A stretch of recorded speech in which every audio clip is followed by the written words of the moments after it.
I live alone on 40 acres of land that stretches like a forgotten blanket across the edge of a town that barely notices it exists. No neighbors, no streetlights, no shared walls, just the house, the fields, and me. I tell people I like the quiet. That's the polite version. The truth is, I like the control. No one to argue with, no one to walk in unannounced, no one to judge how I live my life. Solitude is a kind of armor. That changed one fall evening when I was packing up my yard for winter. The air was thick and still, like the world had paused its breath. I was stacking tools in my old wooden shed when I saw him. A man walking down the empty road that cuts past my driveway. Not a local farmer, not a hiker. Just jeans, a dark jacket, hands in pockets. No bag, no hat.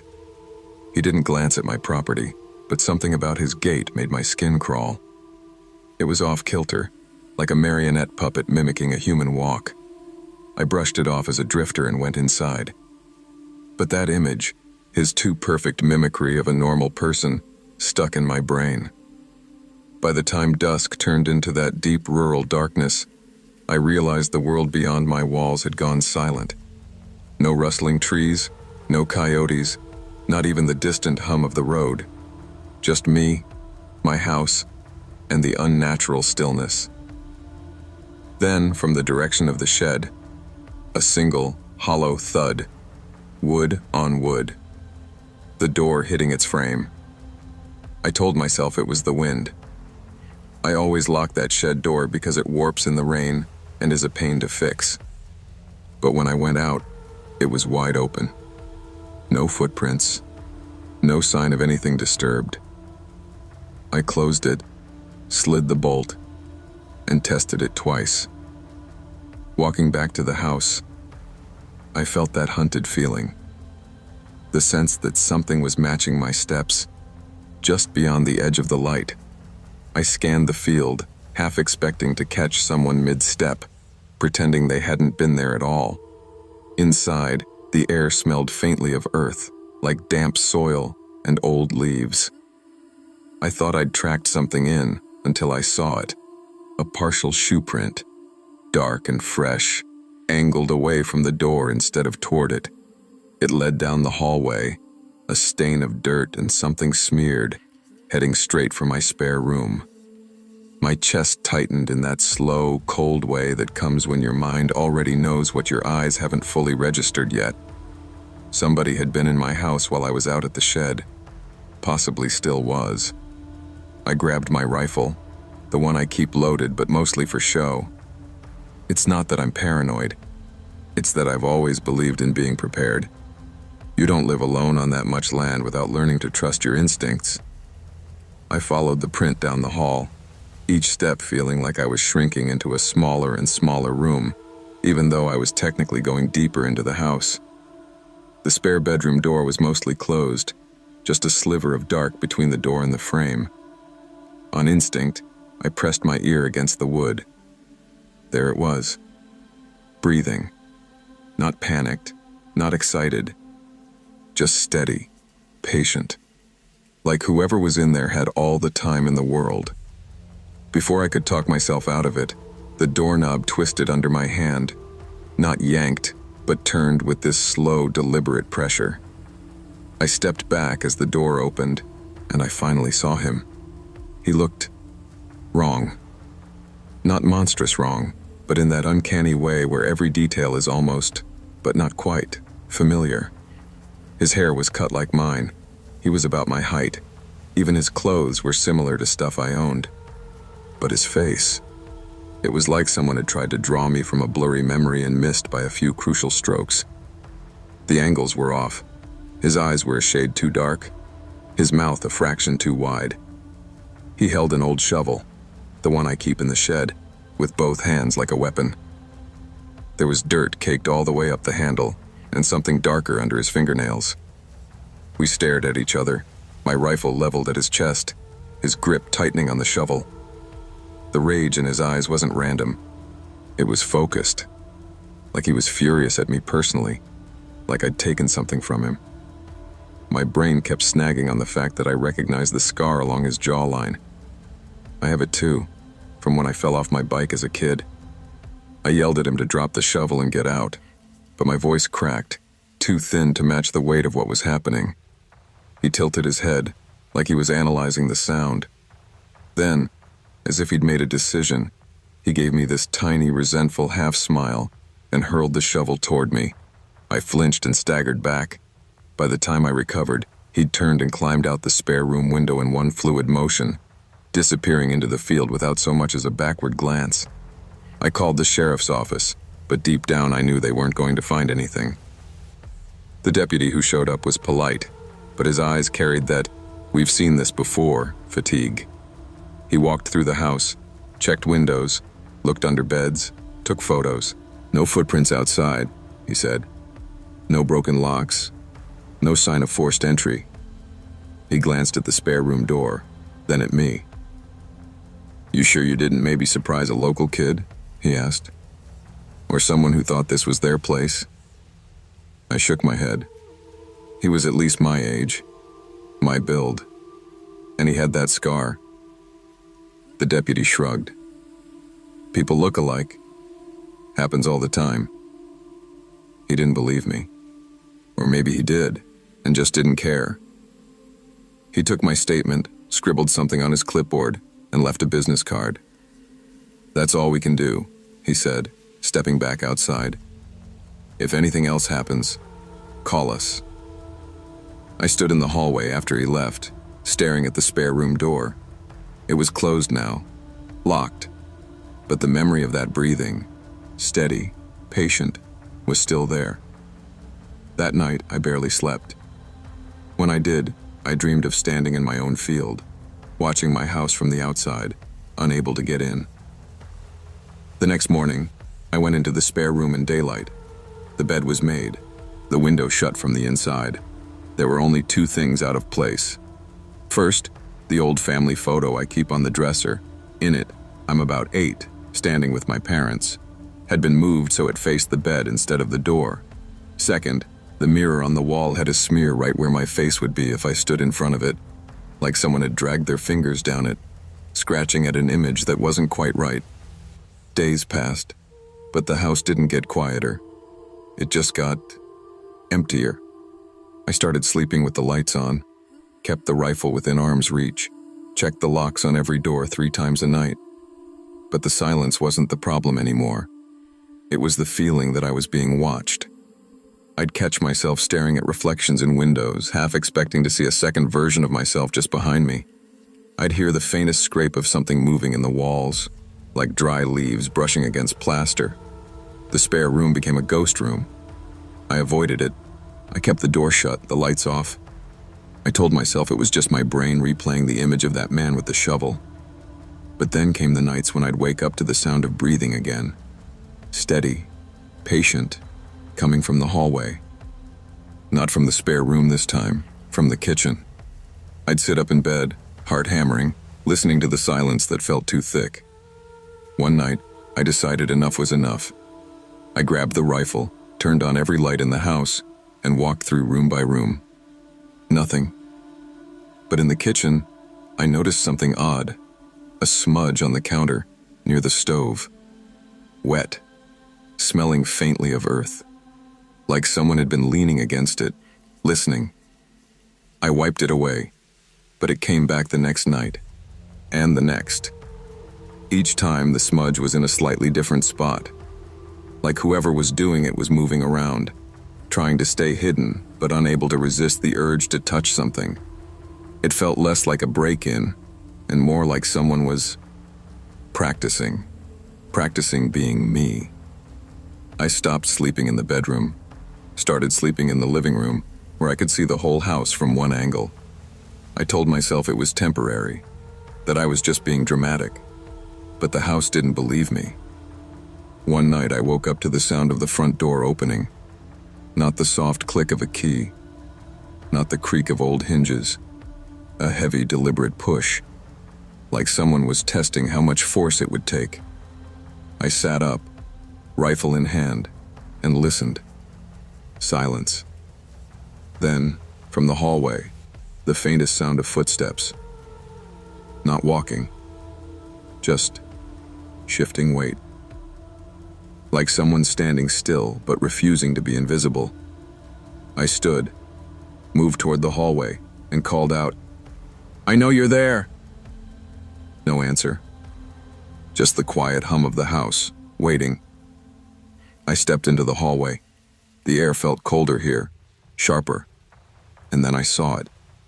In the mirror on the wall, just past the spare room door, there was a reflection that didn't match what I saw in front of me. Me, except not me. The reflection was wearing the same clothes, had the same haircut, but its face was wrong. Too still. Too perfect. Like a mask carved from memory. It smiled. Not a real smile. A stretched, unnatural curve of lips that didn't belong to a real mouth. And then it turned its head slowly, deliberately, to look off into the dark part of the house where the light didn't reach. Like it was waiting for someone else. I blinked. The mirror was empty. Just me. But the feeling in the house hadn't changed. It still knew I was there. It still wanted me to know that whatever I thought was mine, my house, my land, my solitude, was never really mine at all. I was 18 the year I learned that home is just a word we use until something proves us wrong. My parents traveled a lot for work. By then, me staying alone wasn't a big production. I was the responsible teenager. Feed the cat, bring in the mail, lock the doors, don't throw a party. In return, I got a rare commodity: silence. No one asking where I was going, no one telling me to turn the TV down. It was early summer. The house felt like a private universe. I had every light I liked on, every show queued up, my phone in one hand and a bag of chips in the other. Outside, the sky was that deep indigo where your reflection in the window looks like a stranger if you glance too fast. I remember thinking, bizarrely, how safe it felt, how controlled. Around midnight, 3 knocks broke that illusion. Not frantic, not cautious.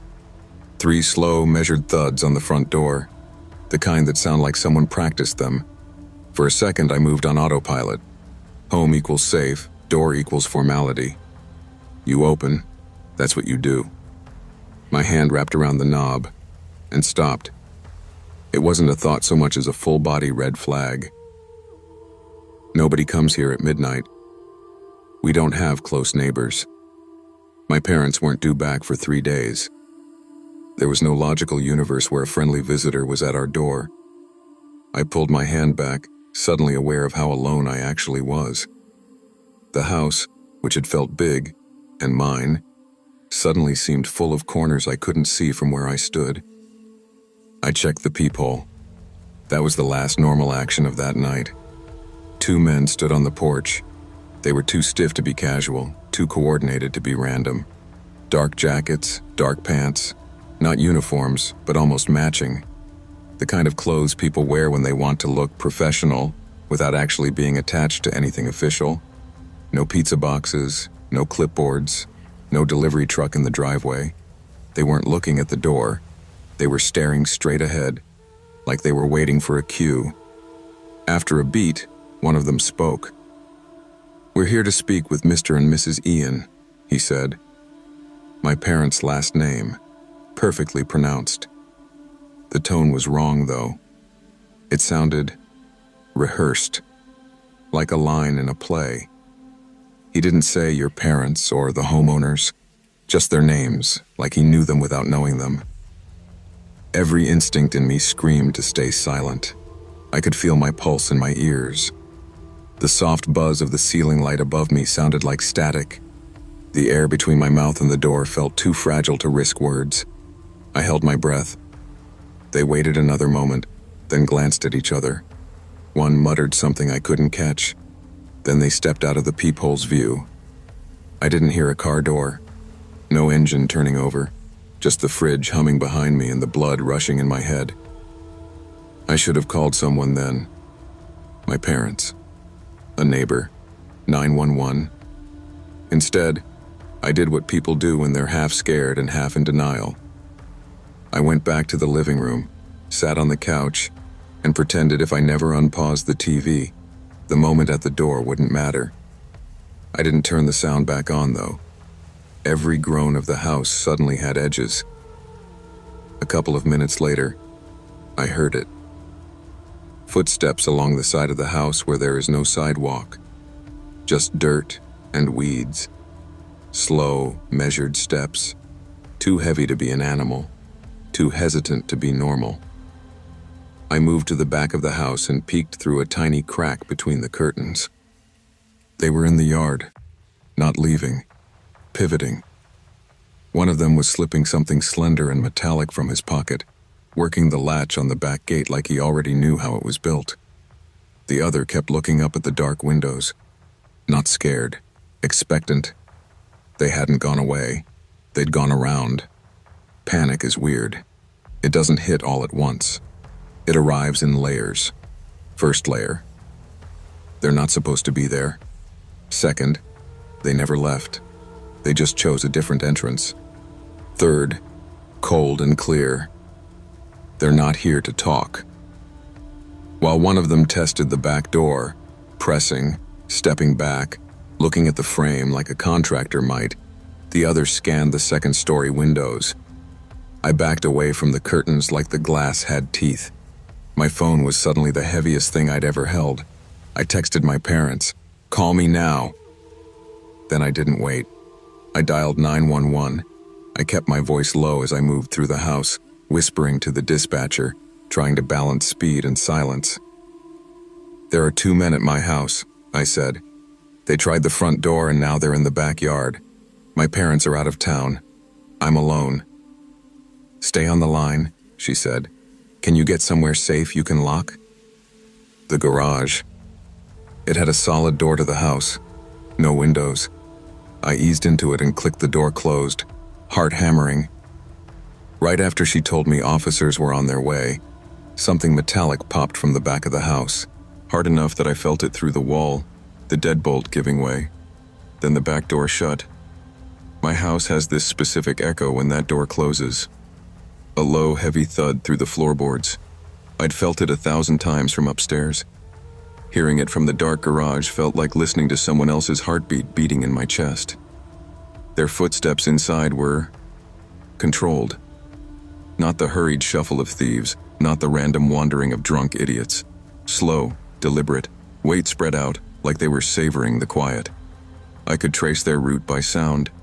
Kitchen, dining room, hallway, then the stairs. They went up like they'd done it before. Like they knew there was nothing for them on the first floor worth taking. One of them flicked a light switch. Another, probably surprised to find most of the house already dark. They spoke in low, clipped phrases I couldn't fully make out, except one word: wait. It came out of one of them in this tone that sounded like both an order and a summary. Wait. As in, wait here. As in, this is what we're here to do. Upstairs, doors opened and closed. Not dresser drawers, not cabinets. Full doors, bedroom, bathroom, closet, another bedroom. Then one door shut very softly, and the house went still. The dispatcher kept asking if I could hear them, if I was okay.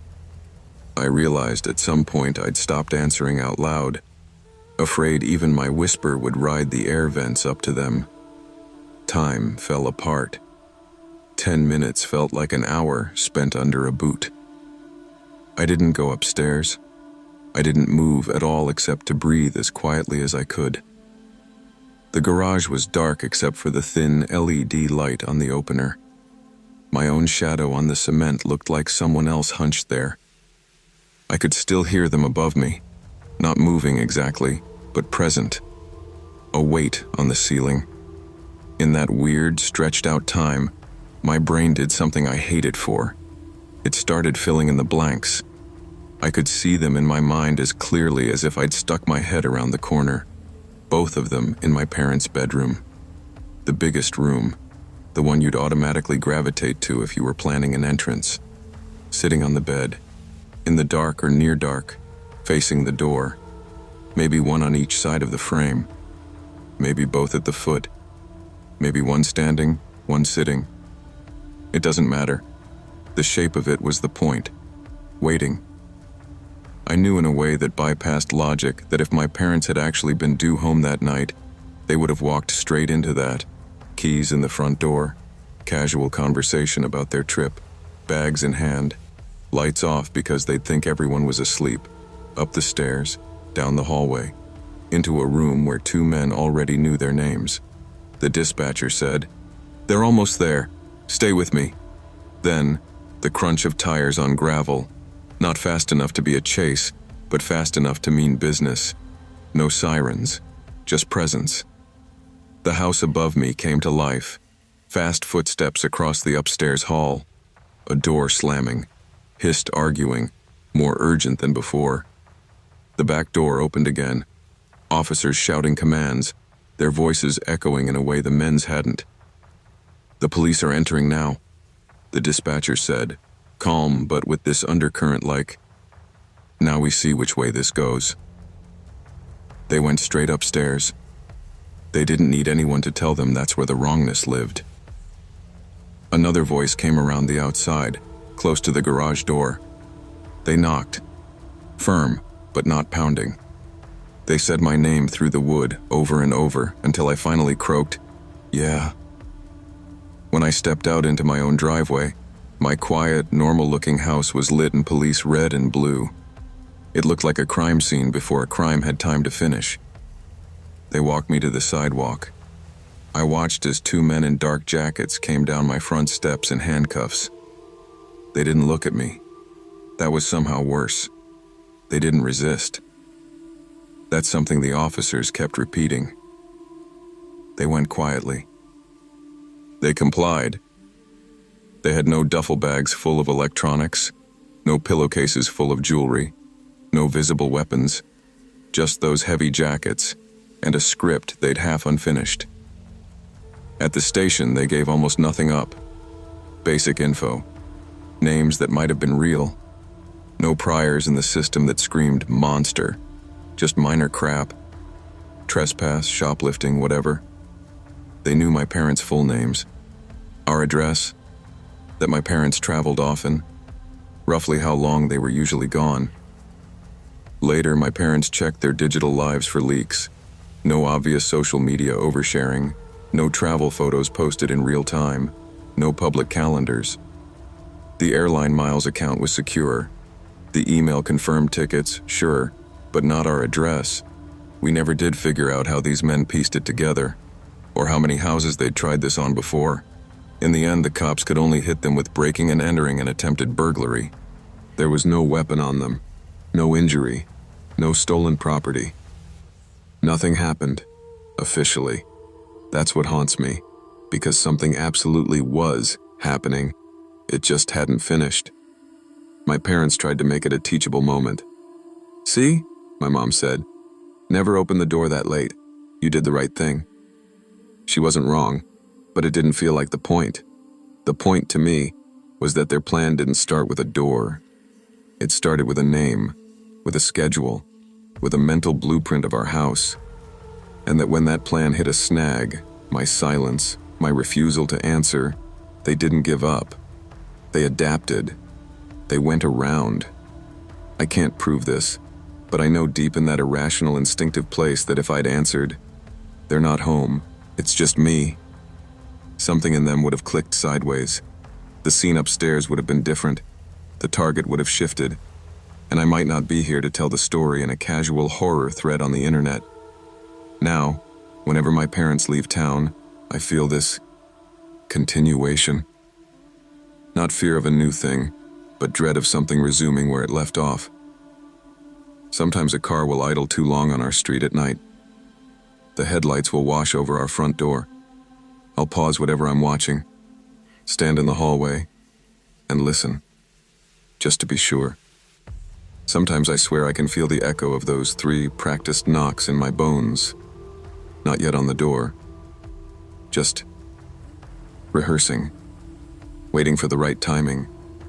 the right names, the right house that still thinks nothing like that could ever happen here. I didn't notice my life getting smaller. That's the worst part. It wasn't some dramatic collapse, just a slow tightening of a loop. Work, drive home, door shuts, TV on, brain off. I work in logistics, which is a fancy way of saying I argue with spreadsheets and tracking numbers until they behave. It's not a bad job, just gray. My days are fluorescent lit and climate controlled. My nights are blue lit and silent. When I bought my split level 3 years ago, everyone said the same thing. Nice starter place, good neighborhood. It looked like every other house on the block. Same siding, same half-hearted landscaping, same porch lights that freaked out over squirrels. I told myself I'd get to know the neighbors. I didn't. I waved a couple of times, then started timing my exits to avoid eye contact. My social life shrank down to one person, Mark, a guy from work who refused to let me disappear completely. He'd drag me out for wings or beers, keep me on the group chat, remind people I existed. That December, he started calling me Ghost. "You're like a rumor," he said once. People at work are like, "Is he still here? Did he die at his desk?"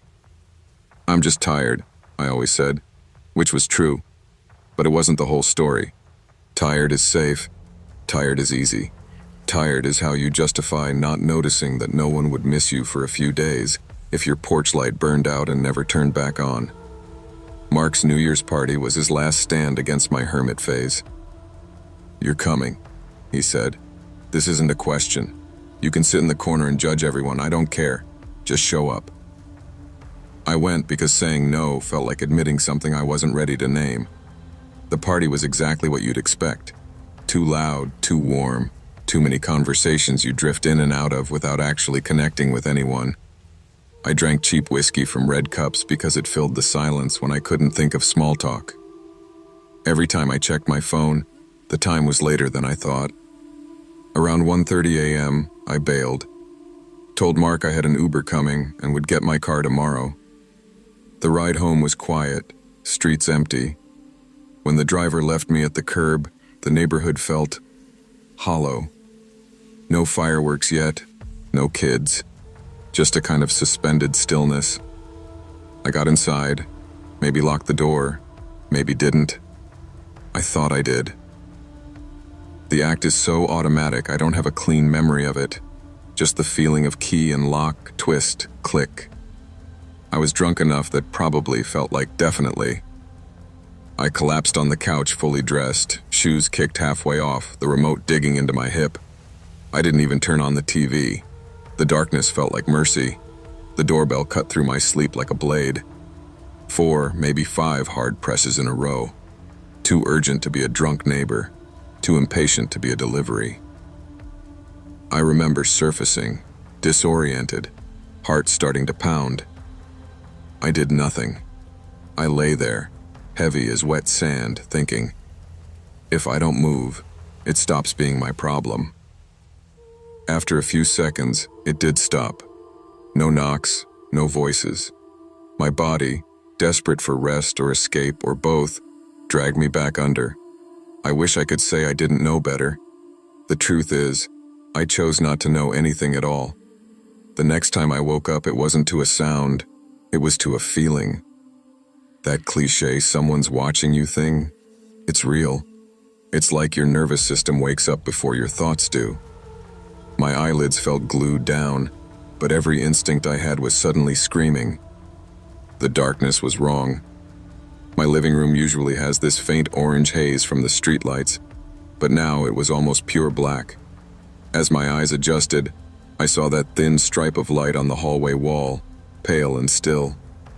The front door was open, just a few inches.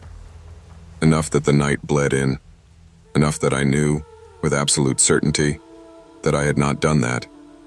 Before panic had fully formed, I heard it. Footsteps upstairs.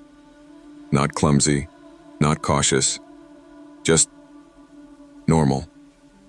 The way I walked when I was half awake, going to grab laundry or my phone charger. Floorboards creaked exactly where I knew they would. My whole body went cold. I slid off the couch like I was trying not to wake something. Crouched behind it, heart slamming so hard I could hear my pulse in my ears. 2 sets of footsteps, 2 different weights.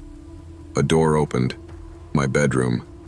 The tiny rattle of hangers, drawers sliding, closet doors bumping and re-bumping like someone didn't quite push them closed. A man's voice, casual, empty. Told you. Another voice, more annoyed. People stash stuff. Check all of it. Evan screwed up because he got lazy. They weren't whispering. They weren't rushing. They sounded like guys at the end of a shift, complaining about a coworker while they finished their checklist. They came downstairs. One went toward the kitchen. I heard the fridge door suck open, cabinets thud. The other's footsteps headed straight for the living room. I held my breath until my chest burned. He walked around the coffee table. I heard the remote clatter to the floor, batteries rolling. I felt his presence on the other side of the couch, the air shifting. He leaned over. I saw his shadow stretch across the wall, his arm reaching down between the cushions. His hand passed inches above my head, close enough that I could have grabbed him. He didn't look down. "Nothing," he muttered. "TV's cheap anyway. Not worth it." He straightened up, already bored. For a second, it felt less like I'd hidden well, and more like I just didn't register, like I wasn't part of the inventory. "Grab the router and we're good," he called. "He's a light packer." They laughed again as they walked to the door. "Door was practically open," one said. "People make this too easy." "He's blackout somewhere," the other replied. "We're just helping him declutter." The door closed with a soft, final click. The silence afterward felt thicker than the dark. I don't remember dialing 911. I remember my fingers not working right, the phone almost slipping, my voice coming out too quiet when the dispatcher answered. "2 men were just in my house," I said. "They took stuff. I'm still here. I was here." Saying that last part felt important, like if I didn't, they'd file this under empty home burglary and never think about me again. The cops were polite in that detached way that tells you you're not the worst thing they've seen tonight. They walked through my overturned drawers, the open closets, the missing electronics, narrating as they went like it was a training video. "No forced entry," the older one said near the door. He ran a thumb along the latch. "See that? Scuff marks. Small, but there. Tiny scratches I'd never noticed. Little half-moons in the paint where something had pressed or jimmied again and again. Someone's been testing this," he said. "Pushing, pulling, seeing if it gives. Probably over a few nights."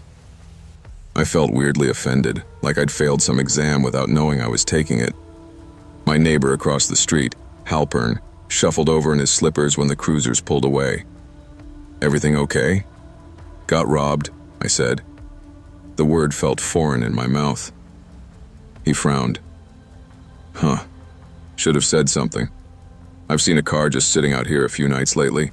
Small, dark SUV, lights off, 2 guys inside. Thought they were waiting for someone. Didn't have a plate light." "How many nights?" I asked. He shrugged. 3, 4, between 10 and midnight. Right about when you get home from work, come to think of it.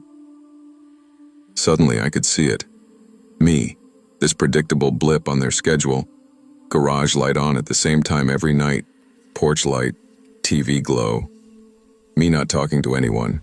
Me not being known by anyone on this street well enough for them to walk over and say, "Hey, that car looks weird." The cops left. Halpern went back to his lawn obsession. I stood in my own kitchen feeling like I was walking through a crime scene that happened to share my name. People tell you, at least you weren't hurt. At least you didn't wake up to them standing over you. It could have been so much worse. They mean well. They're not wrong. But what they don't understand is that my brain already lives in the place where it was worse. I can't stop running the alternate cut of that night. In that one, the doorbell rings, and instead of freezing, I do the normal, adult thing. I get up. I'm annoyed, a little drunk, maybe thinking it's a neighbor with a noise complaint or a rideshare mix-up. I don't check the peephole. I crack the door without really engaging my brain. They're there. Same guys. Same bored eyes. Work night energy. One smiles, shows me something. Badge, ID, package, who knows? Maybe they say they saw my car at my friend's place, ask if I lent it out. Something that gets me to open the door a little wider, drop my guard. In that version, the cops don't find scuff marks at my door. They find blood on the carpet. Maybe they don't find me at all. Reality isn't that dramatic, thank God.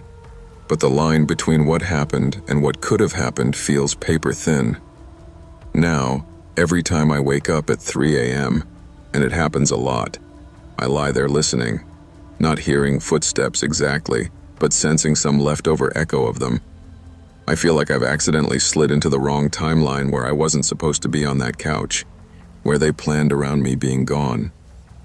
It messes with your head, realizing there are people out there who know your habits more clearly than your friends do, who have watched your lights, your comings and goings, your patterns, who see you not as a person, but as Tuesday, 10:30 p.m., likely empty. I added cameras, better locks, a bigger deadbolt plate. I joined the stupid neighborhood Facebook group I'd been ignoring. I learned my neighbors' names, not because I suddenly love small talk, but because I understand now that being a total ghost, it doesn't make you invisible. It just makes you easy. If you've ever scrolled through rental listings with your brain half offline, you know the type of house I'm talking about. I was visiting my brother 3 years ago. He lives in a cramped one-bedroom with a roommate who basically lives in the kitchen. I didn't want to be the third body on their floor, and hotels in his area were stupid expensive, so I went the budget route. Short-term rental, entire place, low nightly rate, clean photos. The listing pictures showed a small, generic house. Beige walls, basic couch. Minimalist, if you're being kind. Staged for resale, if you're being honest. The reviews were short but positive. Clean. Good value. Convenient location. When I pulled up after a 6-hour drive, my first thought was that it looked like a model home they forgot to unbuild. The lawn was too neat, the blinds all at the same height. No kids' bikes or lawn chairs, just a house-shaped object on a quiet street. Inside, it felt worse. There was furniture, but it had that thrown-together feel, like someone had walked through a thrift store and said, "That'll photograph fine." No books, no personal stuff, no weird knickknacks, just surfaces and angles. The air smelled wrong. Too clean, but not in a fresh way. More like an overused cleaning product layered over something else. Bleach, and something metallic hiding underneath. I told myself I was being dramatic. I was tired, stiff from the drive, irritable. I tossed my duffel on the neatly made bed, met my brother for dinner, and joked about my serial killer Airbnb. "Text me if a clown comes out of the vents," he said. I laughed. We both did. It felt like the kind of cheap, throwaway joke the universe loves to pin to a bulletin board. I got back to the house around 11 p.m., full of diner food and that sleepy road trip haze. I double-checked the code on the keypad, locked the deadbolt, and even tugged the door to feel it catch. The kind of overcautious thing you do more for your own anxiety than actual safety. Inside, the quiet felt heavy. No building hum, no neighbors through the walls, just the fridge cycling and the occasional car far off on the main road. I FaceTimed my brother for a bit, turned off the lamps, and crashed in the bedroom. The blackout curtains did their job too well. Once I closed my eyes, the world went away. Until about 3 a.m., I woke up like someone had snapped their fingers next to my ear. No dream, no gradual surfacing, just instant awareness and a feeling like I'd just missed something. The dark was total. My brain started trying to fill it, shapes in corners, shifts in the ceiling.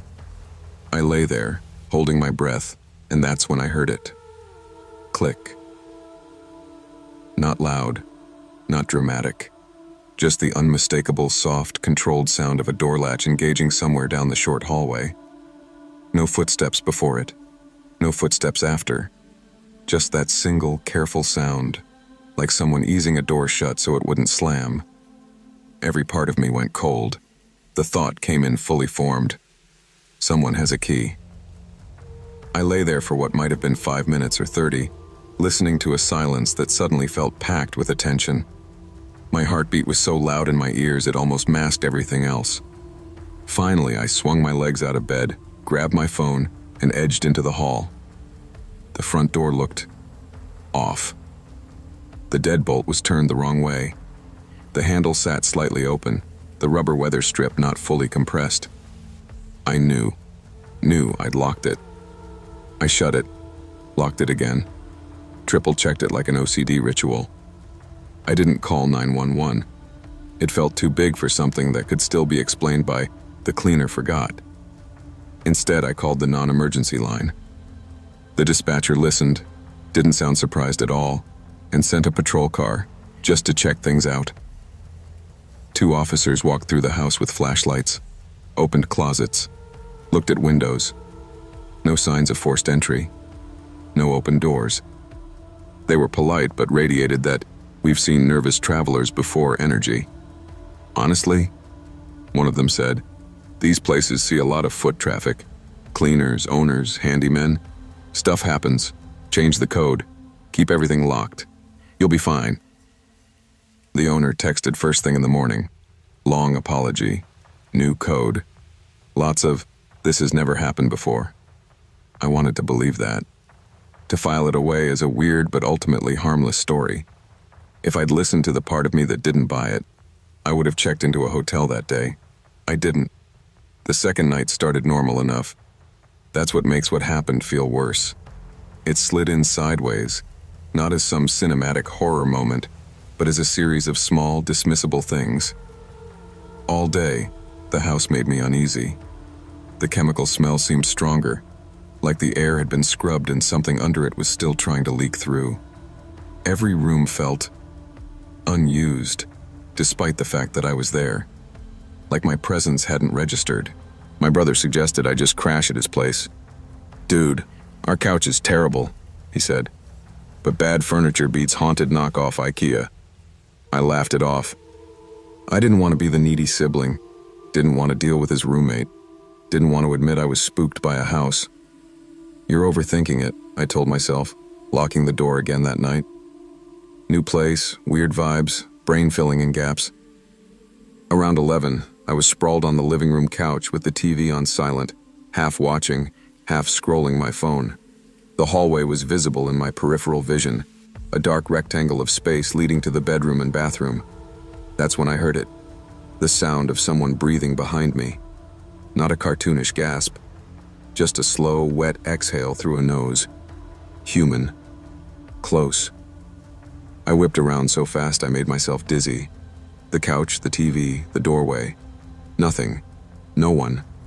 But the dark of the hallway had a presence to it. The only way I can describe it is that the shadows looked arranged. Like someone had just stepped out of the line of sight and left their outline behind. Get a grip, I muttered. I did the anxious person thing. Overcompensation through control. I walked the whole house, opened every closet, checked under the bed, pushed the shower curtain all the way aside, stared at the undersink cabinet like a raccoon was going to wink at me. Nothing. The smell in the bedroom was stronger, though. Bleach, mildew, and an edge of something sour and metallic under it, like old coins rubbed between fingers. I told myself it was just old pipes. Back in the living room, I turned the TV volume on low, some background noise to drown out the house's personality. 10 minutes later, from the bedroom, I heard the closet door slide shut. You know the sound of those cheap sliding doors on a metal track? It was that. A slow, controlled shk, then the soft bump of it settling into place. I hadn't gone near the closet.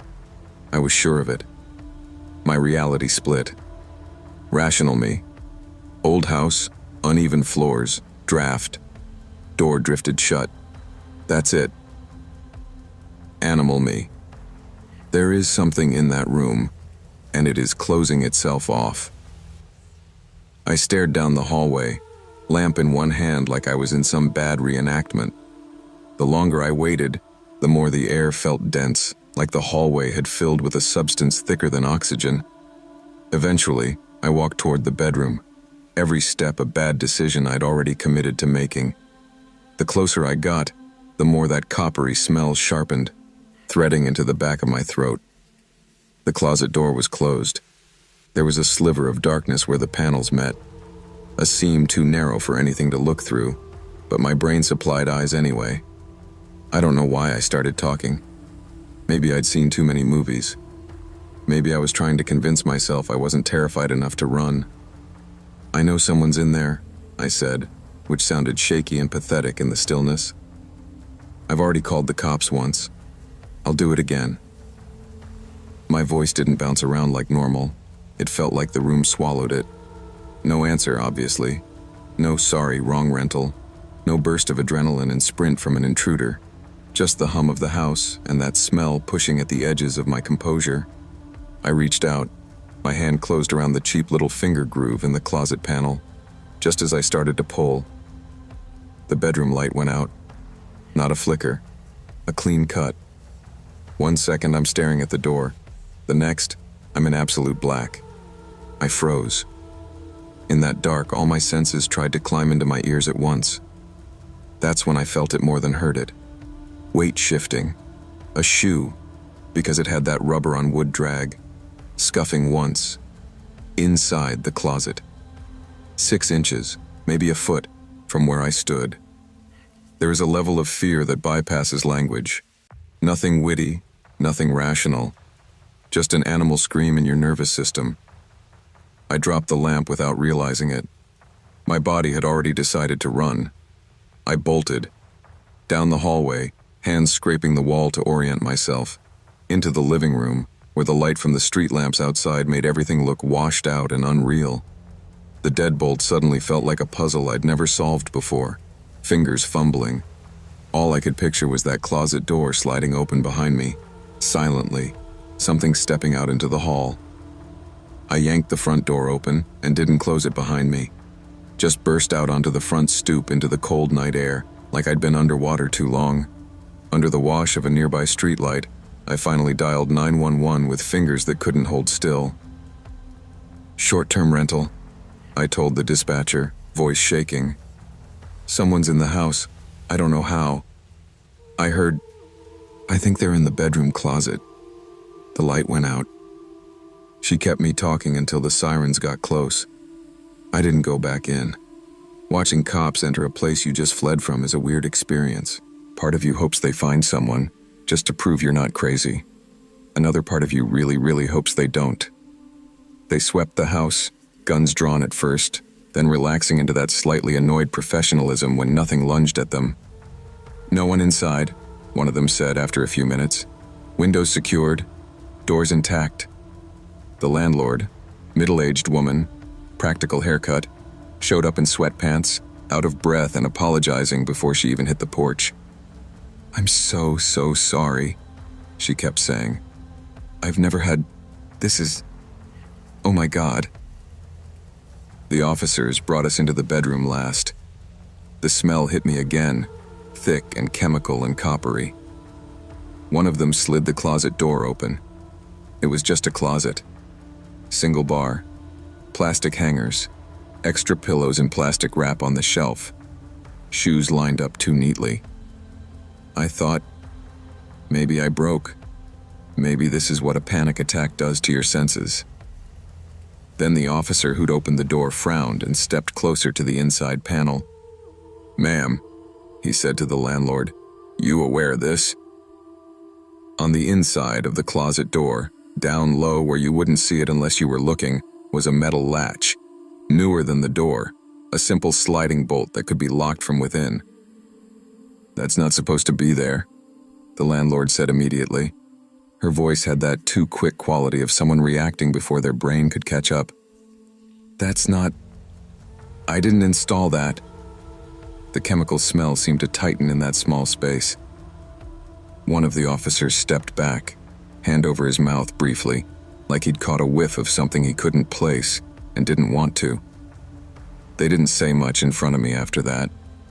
Some low murmurs between themselves, a couple of coded looks with the landlord.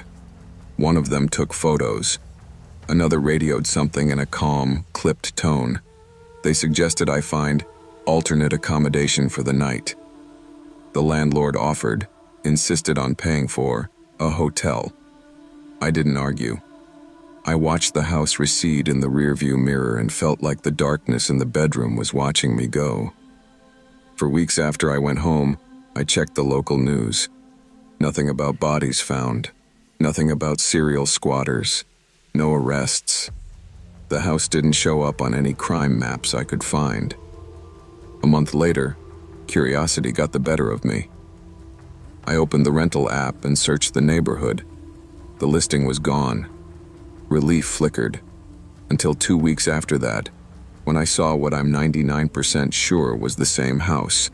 Same street, same facade, slightly different angles in the photos. New host name, fresh listing, new furniture here and there. No mention of a recent incident. 5 stars. Reviews rolling in.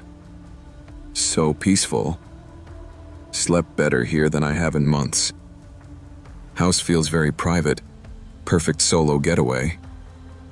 I stared at those words, thinking about the smell in that closet, the inside latch, the weight shift inches from my hand. Part of me wondered if what I heard those nights wasn't just someone in the walls or the closet now, but echoes of whoever had been in there before. People whose stays didn't end with them booking another trip. I've never reported the listing. I don't know what I'd even say that wouldn't sound like paranoia. All I know is that somewhere out there is a house whose walls have practiced this routine. A host who said, "That's not supposed to be there," like it was both true and not the whole truth.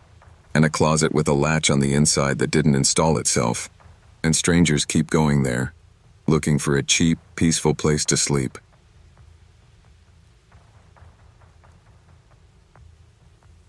It started with 3 dull thuds, spaced just far enough apart to sound intentional, not frantic, not friendly. Practiced. I was halfway off the couch before my brain caught up to my feet. We have a doorbell. Everyone who knows us uses the doorbell. The knocking itself should have been my first red flag. I padded down the hallway in socks, the house suddenly too quiet behind me. Our front door has one of those old warped peepholes that stretches faces like fisheye lenses, but you can still get a decent sense of who's out there. When I pressed my eye to it, my stomach did this slow rolling drop. 2 men, late 30s, maybe early 40s, both tall, both standing with that weird stiff posture that screams, trying to look authoritative. Dark jackets, dark pants, no visible badges, no logo, no clipboard, just anonymity and duplicate. They weren't looking at the peephole. They were staring straight ahead, like they were posing for an invisible camera. After a few seconds, the one on the left spoke.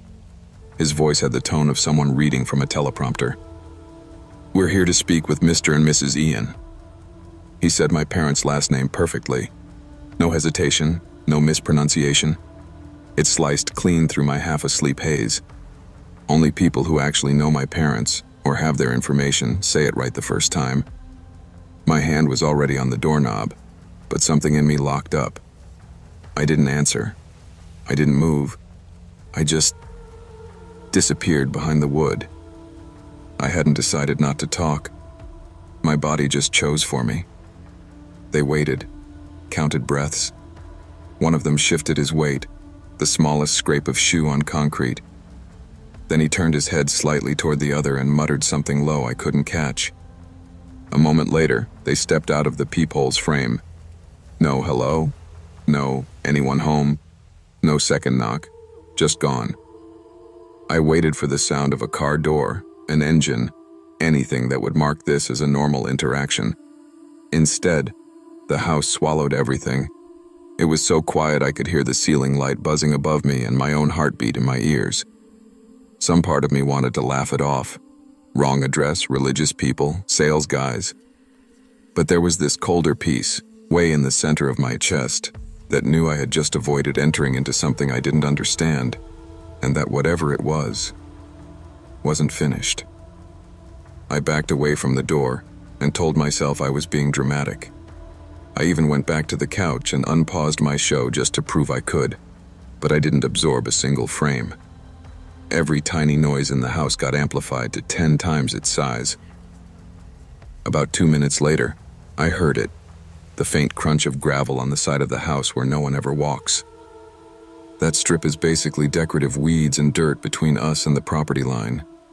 There's no path, no gate, no reason for anyone to be there, unless they're trying not to be seen. I muted the TV again.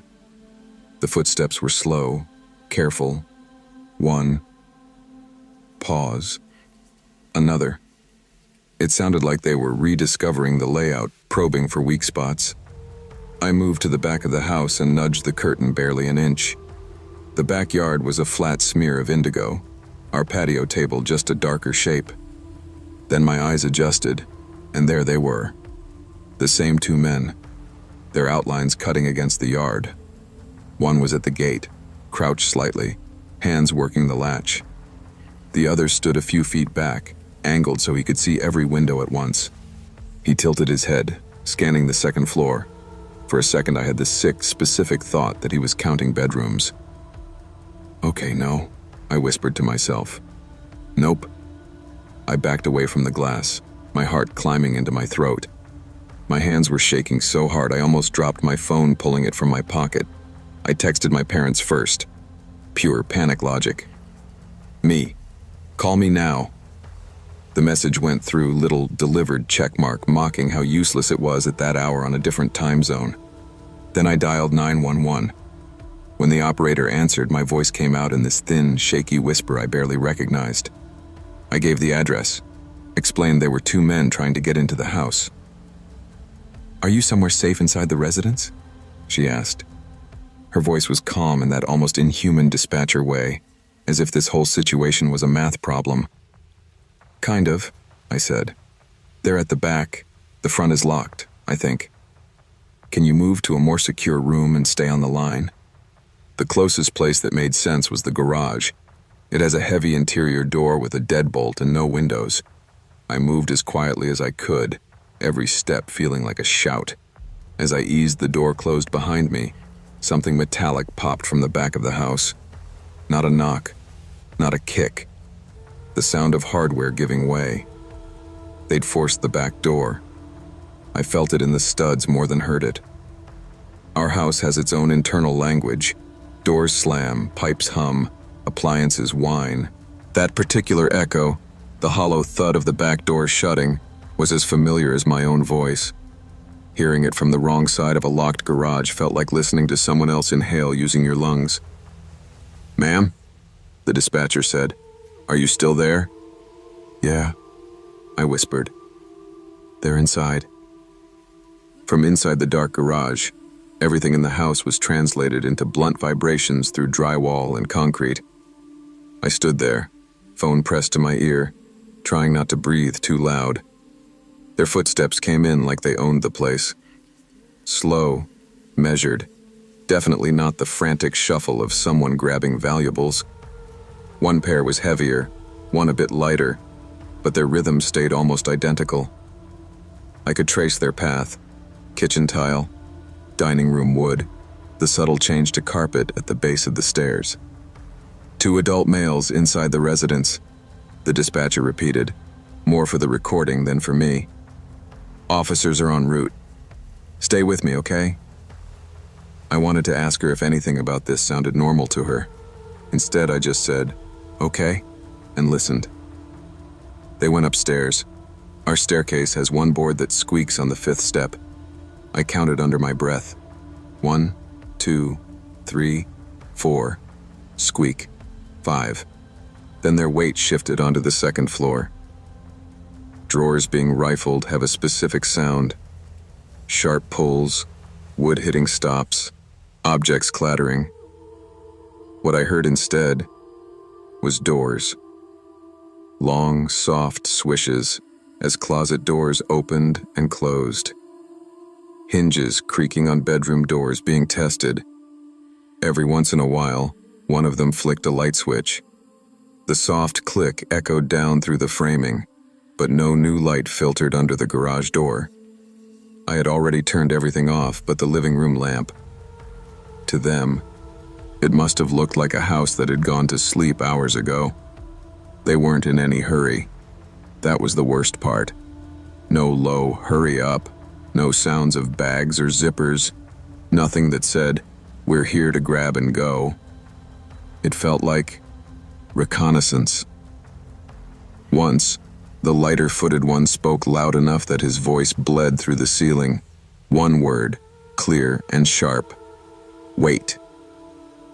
I don't know why that word bothered me so much. Maybe because there are two ways to hear it, as an order or as a description of what they were doing. Waiting. Above me, a door clicked shut. Softly, deliberately, then silence. Not the chaotic silence of people leaving, but the dense, intentional kind. A silence with weight. In my head, a picture assembled without my permission.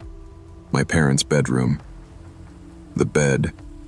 The two men seated on it or beside it, facing the doorway like a stage where the next actor hadn't come on yet. "How far out are the officers?" I whispered. "They're almost there," the dispatcher said. "I need you to stay where you are. Do not attempt to confront anyone. Do you understand?" I understood way too clearly. I understood that if my parents were due home that night, these men would probably still be upstairs, staged, practicing their lines for when the front door opened and familiar footsteps came down the hall. The realization hit hard enough to make my knees feel weak. I hadn't interrupted a burglary. I'd interrupted a plan. When the first squad car pulled up, they killed the siren before hitting our street.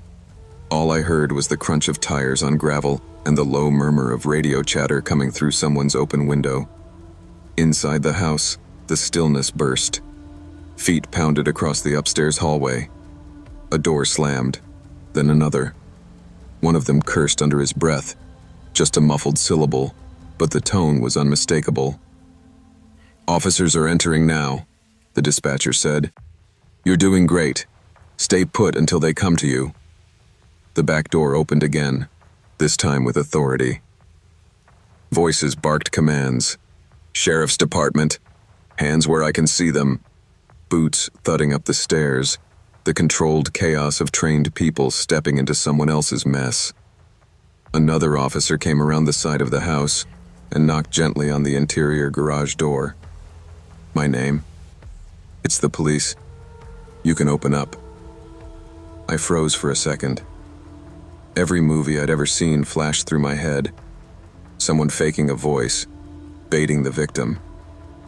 I called out, "Badge through the mail slot," before my brain could tell my mouth that was insane.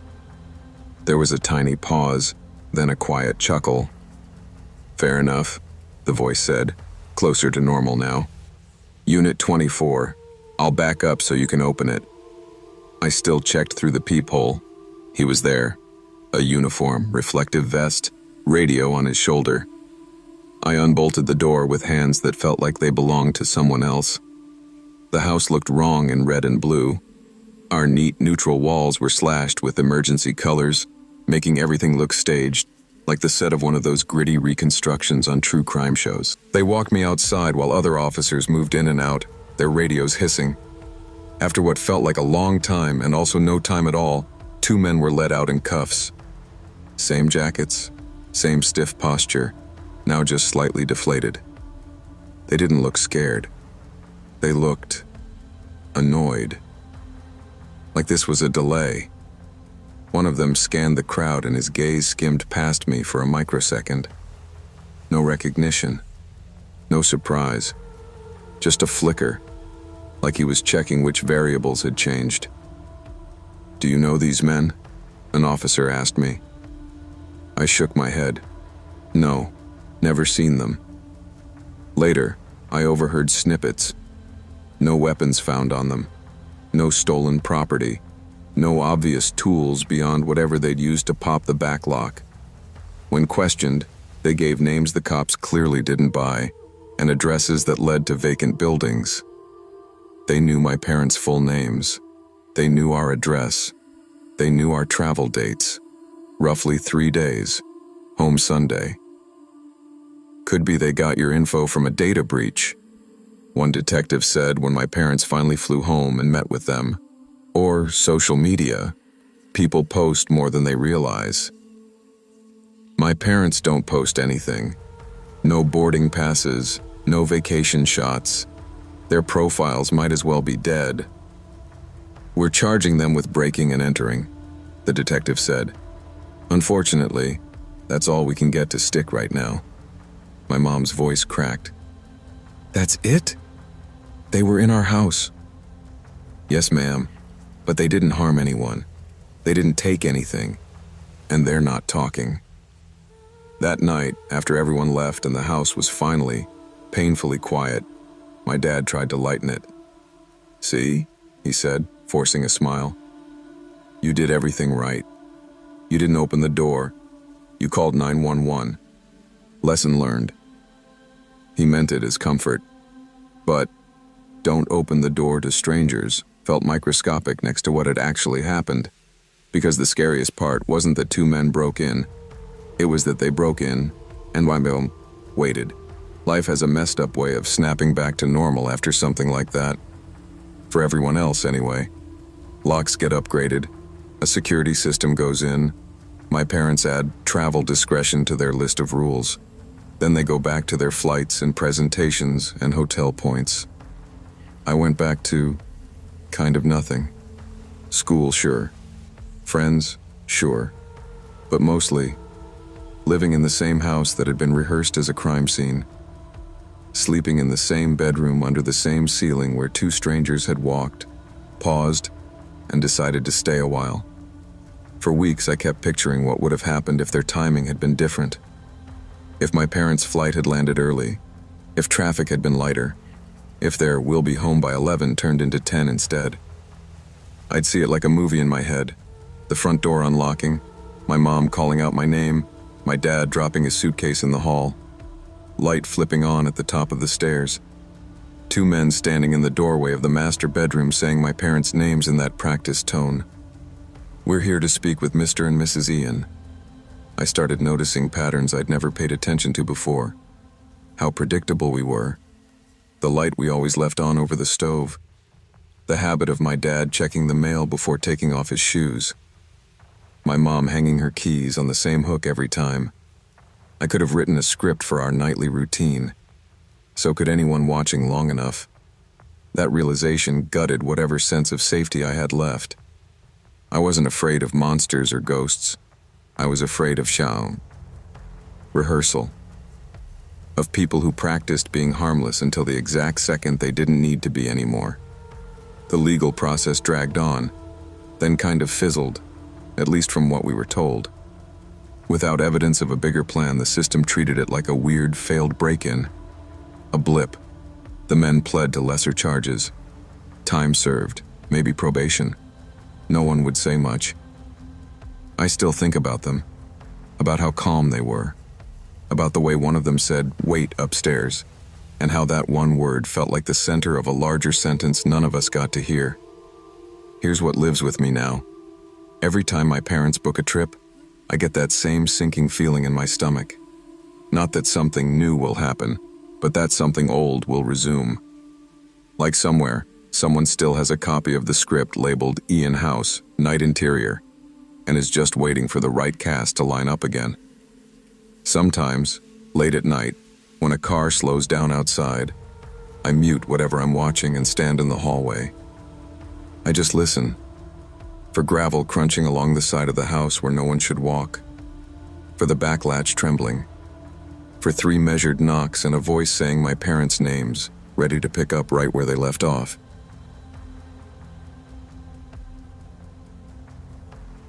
If you've ever hit that point in life where any job starts to sound noble, You'll get where I was. I'd just walked out of a small office job that had turned into slow-motion hell. No yelling, no drama, just constant pressure and quiet gaslighting, until I couldn't tell if I was bad at my job or bad at existing. I quit without a plan. Savings dwindled faster than my pride. Rent notices started getting that bold red ink. So yeah, when I saw the help wanted flexible hours sign in the dusty window of a specialty shop in a dying strip mall, I went in. The place sold this weird mix of hobbyist junk, model kits, obscure board games, overpriced figurines. On a good day, it made maybe $11. The strip mall itself sat just off a state highway, the kind of place where people only slowed down if they missed their exit. My boss, Ron, was one of those guys who wore a company polo like it made him a CEO. He loved phrases like small business family and we all sacrifice. Translation: he went home at 8, I stayed until 10. You're young, he said during my interview. Nights won't bother you. And hey, quiet is easy, right? I told him I could handle it. I needed the paycheck more than I needed to feel safe. Quiet, I learned, is only easy until it starts watching you back. The plaza during the day was depressing. At night, it crossed into something else. By 8 p.m., the nail salon's neon open sign flicked off. The laundromat went from half busy to a single humming machine. The vape shop's owner would stand outside smoking, then vanish. After that, it was just me and the kind of silence you only get in failed commercial real estate. That's when I noticed him. The first time, I thought he was just a random guy killing time. Tall, gray hooded jacket, hands in pockets, standing near the edge of the lot where the light didn't quite reach. He faced our row of shops but never moved toward any door. Second time, same spot. Third time closer, sitting on the low curb by the laundromat, elbows on knees, head angled down. Hood up, face shadowed.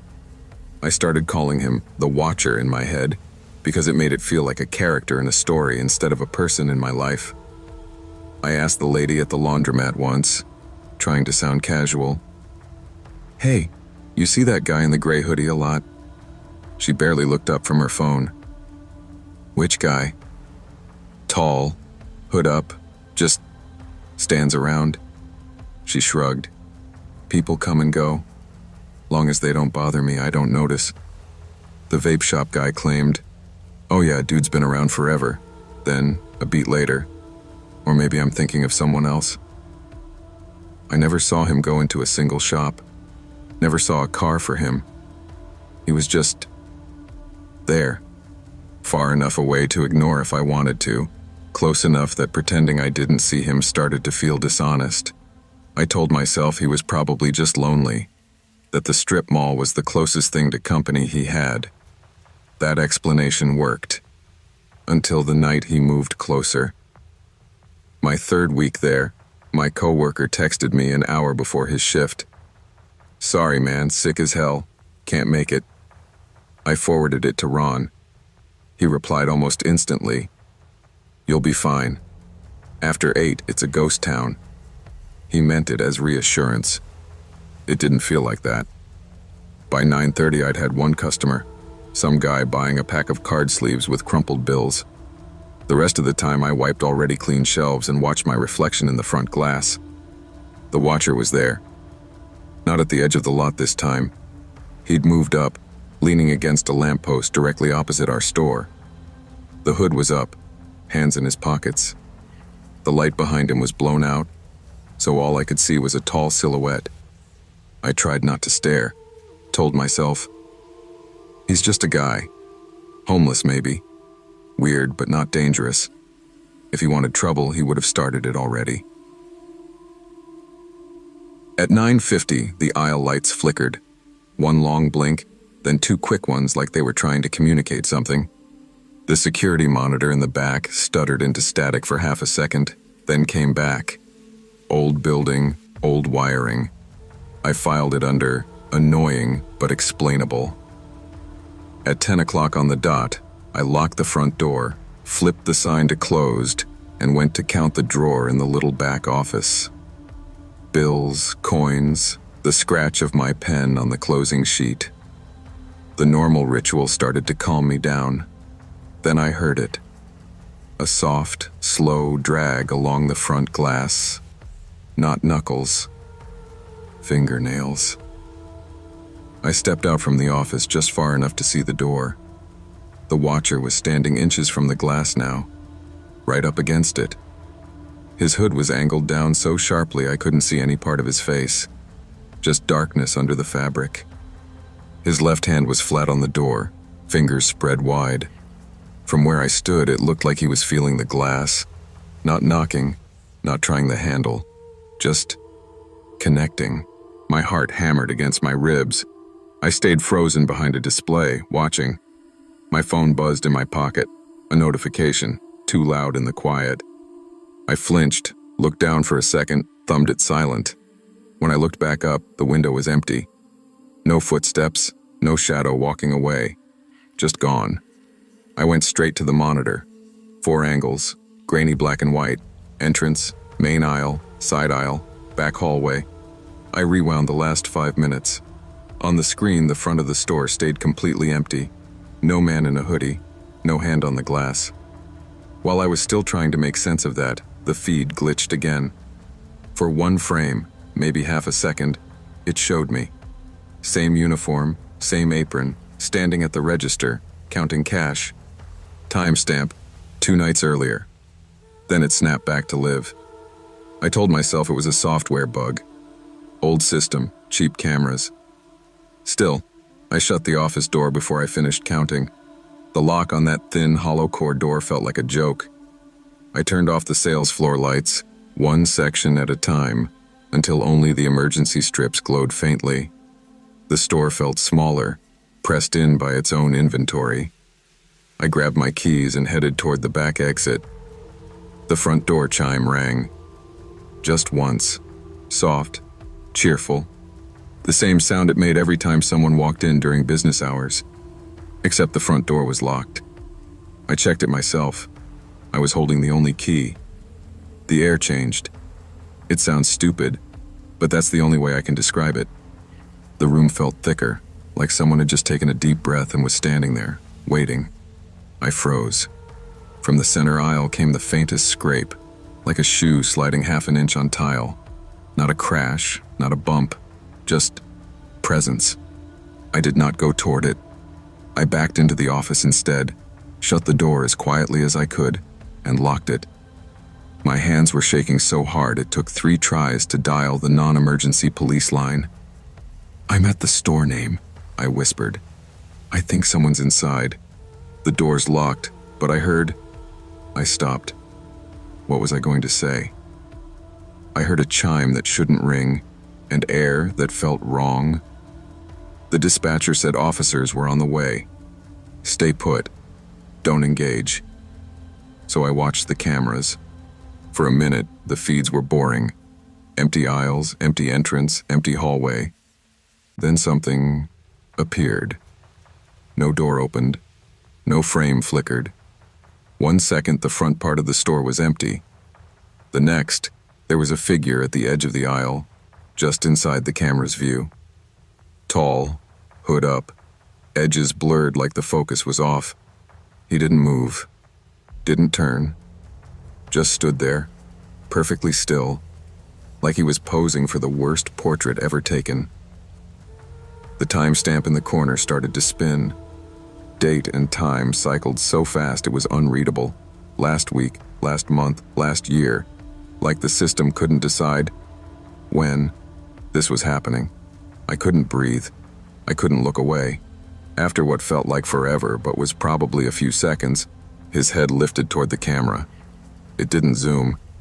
The resolution didn't suddenly sharpen, but my brain filled in details anyway. The sense I got wasn't stranger's face. It was my own features, pulled and smeared under that hood. Too long in some places, too short in others.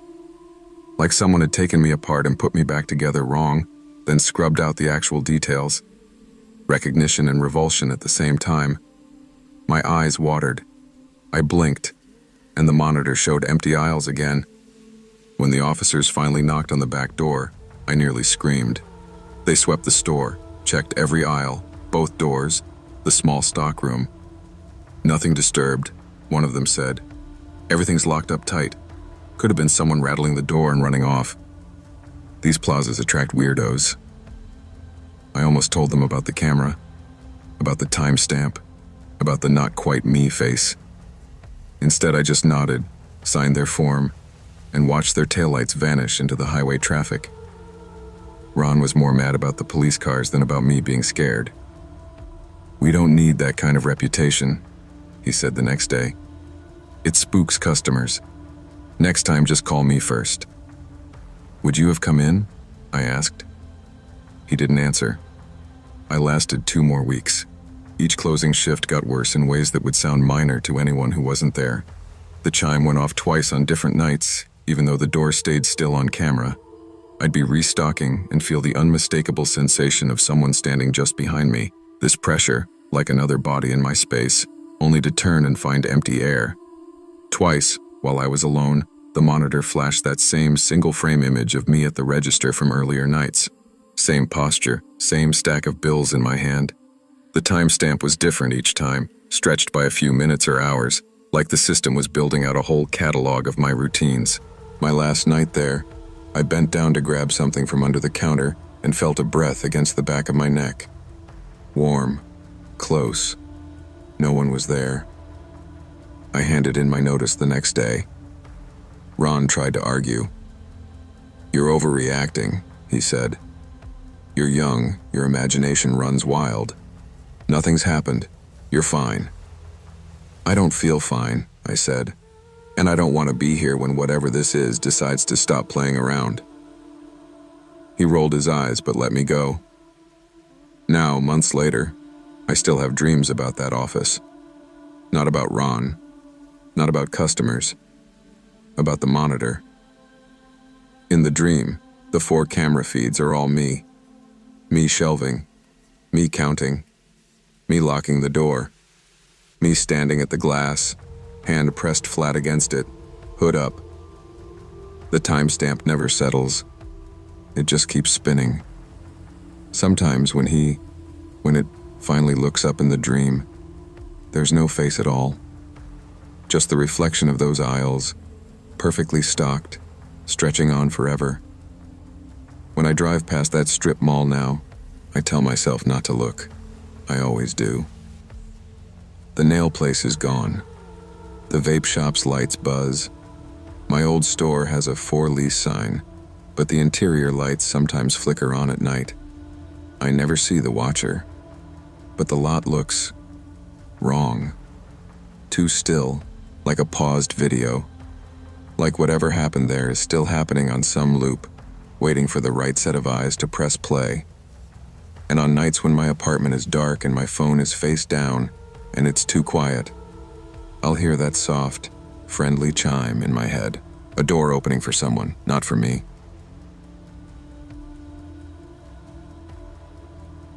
I used to think I was the stable one between me and my sister. She was the social one, always out, always posting, always orbiting other people. I was the one who liked staying in, who double-checked the locks, who knew where the breaker box was and when the rent was due. We joked that if our lives were a horror movie, she'd be the one running toward danger with friends, and I'd be the one rolling my eyes from the couch, safe at home. We rented this small 2-story house in one of those copy-paste neighborhoods where the developers change the paint color and call it variety. Every driveway was the same, every lawn equally tired. People waved if our trash cans happened to line up, but that was it. It felt anonymous in a comfortable way, like existing inside a wallpaper pattern. When my sister booked a week-long trip to Florida with her friends, I was almost relieved. No passive-aggressive arguments about dishes, no blasting music at 11 p.m., no strangers from her life drifting through my living room, just me, my routines, my noise level. "I'll text you my flight info," she said, hauling her suitcase to the Uber. "Try not to burn the place down." "Try not to bring home anything incurable," I shot back. We laughed. It felt like a temporary reset button. The first day alone, I cleaned on autopilot, wiped counters, moved the couch 3 inches to the left like I'd always wanted, opened windows to let the air cycle. The house felt bigger, but in a good way. My footsteps echoed differently. Looking back, I keep thinking, the house expanded just enough to fit one more presence I hadn't invited. It was mid-afternoon when someone knocked. Bright daylight, neighbor lawnmowers in the distance, totally unthreatening. My sister orders from online shops like it's a sport, so I assumed it was a package. I didn't even hesitate. I went straight to the door and opened it without checking. Standing there was a man I absolutely did not recognize. 40s maybe. Dark jacket despite the mild weather, washed out jeans, hands empty. No box, no envelope, no ID badge, no company logo. Everything about him was aggressively generic except his eyes. Those locked onto mine in a way that felt practiced. Can I help you? I asked. He just stared for a beat too long, like my face was a test question. Then he smiled, but it didn't reach his eyes. It looked like he'd rehearsed the motion in a mirror. I'm looking for Anna, he said. My sister's name landed like a physical object between us. I hadn't said it. It wasn't on the mailbox. Our last name wasn't anywhere outside. My brain did that thing where it flips through explanations way too fast. Friend of hers, co-worker, delivery mix-up, stalker. She's not here, I managed. Who are you? He let the question hang there. No answer. Just that slight tilt of the head, like I'd thrown off his script. Oh, he said finally. I must have the wrong day. The wrong day? The way he said it made my skin crawl, like we were supposed to have some appointment I knew nothing about. He turned away without waiting for more. No, sorry. No, wrong house. Just a quiet pivot down the porch steps. He walked down the sidewalk at this calm, unhurried pace, never looking back. I watched him through the window until he disappeared around the curve of the cul-de-sac. No car door, no engine, just gone somewhere that wasn't his house, because I knew everyone's car on our street and I had never seen his. That night, I triple-checked the locks, told myself he was a mix-up, a weird neighbor, a confused delivery guy. But underneath all that logic was a tight, coiled feeling I didn't have a name for yet. The sense that he hadn't been surprised to find me there, just mildly inconvenienced that it wasn't her. The second night, the house felt different, not obviously. The lights were the same, the furniture was where I'd put it, the hum of the fridge unchanged. But underneath that was this subtle wrongness, like walking into a room where someone just had a heated conversation and left. The air buzzed with something unsaid. I went to bed later than usual, scrolling until my eyes hurt just to avoid the quiet. My bedroom is on the second floor, window facing the thin strip of dirt and fence between our house and the neighbors. There's nothing under that window. No ledge, no tree branch, nothing to stand on. Around 1 a.m., I woke up to a sound that my brain initially folded into a dream. A soft, rhythmic tap, tap, tap. Not loud, not random. It had a tempo. I lay there staring at the dark, trying to locate it. It wasn't the pipes. It wasn't the fridge. It wasn't the house settling. It was coming from my window. The tapping continued at the exact same pace, like someone drumming fingernails on glass while they thought. My heart started beating so hard I could feel it in my throat. I kept telling myself, wind, debris, a branch. We don't have a tree near that wall. I couldn't bring myself to jump up and yank the blinds. I slid my hand slowly toward my phone on the nightstand and watched the sliver of space where the window's shadow cut across the wall. Tap, tap, tap. It went on for maybe a full minute. Then it stopped. Not gradually, not like something swinging away, just off. I lay there frozen, counting to 100 in my head, then 200. Finally, I forced myself to get up and peek through the side of the blinds. Nothing. Just the faint shape of the fence and the neighbor's siding catching a bit of distant streetlight glow. No movement. No branch scraping. The next morning, in the full cruelty of daylight, I checked the window from outside. 3 faint vertical smears ran down the outside of the glass, spaced like finger widths, like someone had rested their hand near the top and slid it down slowly. I tried to dismiss it as dirt, rain, whatever carried dust, but that part of me that had tensed when the man said my sister's name tightened another notch. I didn't tell her. What was I going to say? Hey, hope Florida's fun. Some guy who knows your name might be tapping on my window. I didn't want to be the one freaking out over nothing. The problem is, nothing had started developing habits. It was the 4th night when he stopped hinting and started personalizing. I got home from work just after sunset. The neighborhood was in that low-activity lull. Kids inside, porch lights on, TV flickers visible through curtains. Our house looked normal from the outside. Nothing broken, no open windows, no obvious damage. The front door was still locked exactly how I'd left it. The key turned smoothly. For a split second, I let myself relax. Then I walked into the living room. The TV was on. We don't have cable, just a streaming stick that defaults to a home screen. But the screen was filled with static. Not a no-signal graphic, not a menu. Pure black and white noise, like someone had gone out of their way to find that dead channel. The volume was barely audible, just a low hiss under the hum of the lights. I hadn't used the TV that day. I'm obsessive about turning it off when I leave. Okay, I said out loud. Okay, maybe power flickered, maybe. I turned toward the shelves next to it and the words died in my throat. Every framed photo on the living room wall had been turned to face the wall. All of them. Grad photos, vacations, my parents. The frames were still hanging, but the photos were pressed flat against the paint, backs facing out. Every photo. Except one. On the end table by the couch sat the picture of me and my sister from last year. Us at some festival, sweaty, sunburned, laughing at something off camera. It was the only photo in the room still facing forward. Someone had taken a pen and neatly circled my sister's face. One clean loop around her head. Not a scribble, not vandalism. A mark of focus. Targeting. I checked every door, every window, every closet on autopilot. No signs of forced entry. No pried latches, no broken locks. Nothing missing that I could see. My jewelry box, our laptop, my wallet, everything was still where it belonged. Whoever had been there hadn't come for stuff. They'd come to say, I can get in. I know who lives here. And I am interested in her.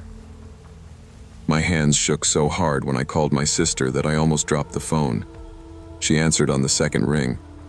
Bar noise and ocean waves in the background. What's up? She shouted over the din.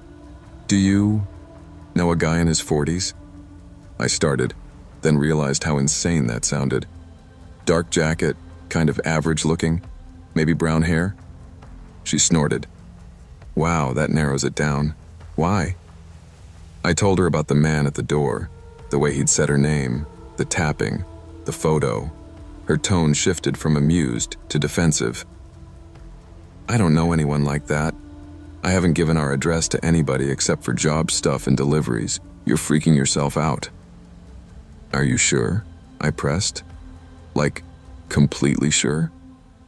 Yeah, I'm sure, she snapped. Then softer. Look, I'm sorry, but I really don't know who you're talking about. We hung up with her telling me to call the landlord if I was that concerned. He, of course, brushed it off when I texted. Probably kids, maybe a glitch. He'd swing by and check the lock sometime. That night, I locked my bedroom door for the first time since moving in. The tiny click felt like drawing a line that wasn't going to matter to someone who'd already crossed all the others.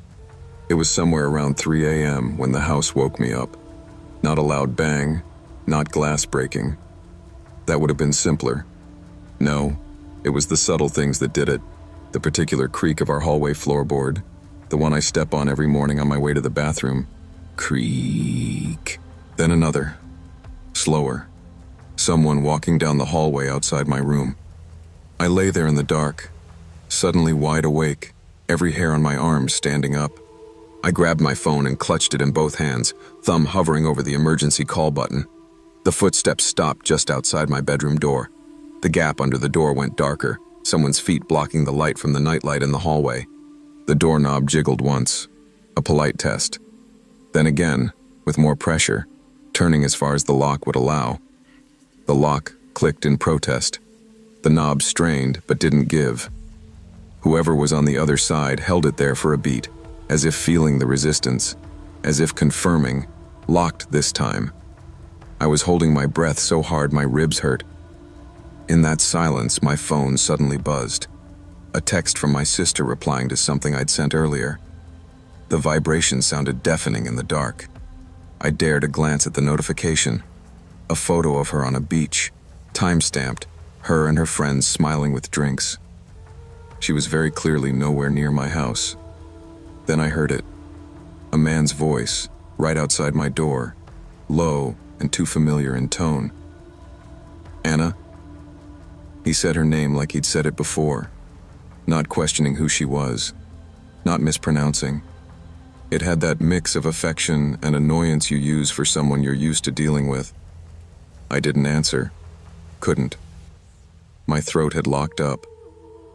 The shadow under the door shifted, weight moving from one foot to the other. I could picture him standing there, head slightly tilted, listening. Anna, he repeated, softer this time. In the silence that followed, my mind did something horrible. It tried to fill in the backstory. How many times had he come when none of us were home? How many nights had he walked that same hall, stood at that same door, expecting her to open it? After what felt like years but was probably less than a minute, the pressure on the knob eased. The shadow slowly receded. The floorboard creaked again, footsteps moving away down the hall. I stared at the door until sunrise. Never called 911. Never left the bed. There was a part of me, twisted as it sounds, that was terrified of making whatever this was official, and then being told it didn't count because there was no broken glass, no bruises, no body. When the light started to creep through the blinds, I finally unlocked my door and stepped into the hallway. Empty. Everything exactly where it should be. For a second, I almost convinced myself I'd dreamed all of it. Then I saw the living room. Every lock was still engaged. Front door deadbolt, back door chain, windows latch shut. No screens disturbed. Nothing obvious out of place. Except for the photo. The picture of my sister and me, the one he'd already edited, was no longer on the end table. It was lying flat on the coffee table in the center of the room, waiting like an object in an evidence bag. There were now 2 circles in blue pen on the glossy surface, one around my sister's face, one, added sometime between me locking my door and the sun coming up, around mine. Neat, deliberate. You're included now. I picked it up with the corner of my sleeve, as if touching it barehanded would somehow link me more directly to whoever had done this. I told my sister everything again. Every detail, every sound. Sent her a photo of the marked picture. She was quiet a long time. I swear to you, she finally said, voice thin over the line. I don't know who that is, but I've had this weird feeling lately, like someone's been, I don't know, around. I thought I was just being paranoid. Why didn't you say anything? I asked. Same reason you didn't, she said. Because nothing had technically happened. I moved out a month later, found a smaller place, worse location, higher rent. I didn't care. I left my sister the lease and the landlord's indifference. There was no official complaint, no police report with weight behind it. Just a story that sounded, from the outside, like anxiety spun out of control. There are nights in my new place when I swear I hear faint tapping on the window.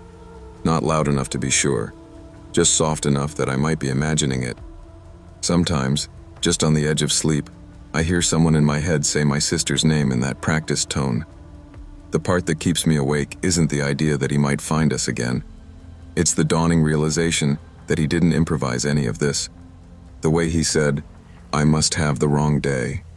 The way he knew her name, the rhythm of his knocks, the familiarity in his voice outside my bedroom door.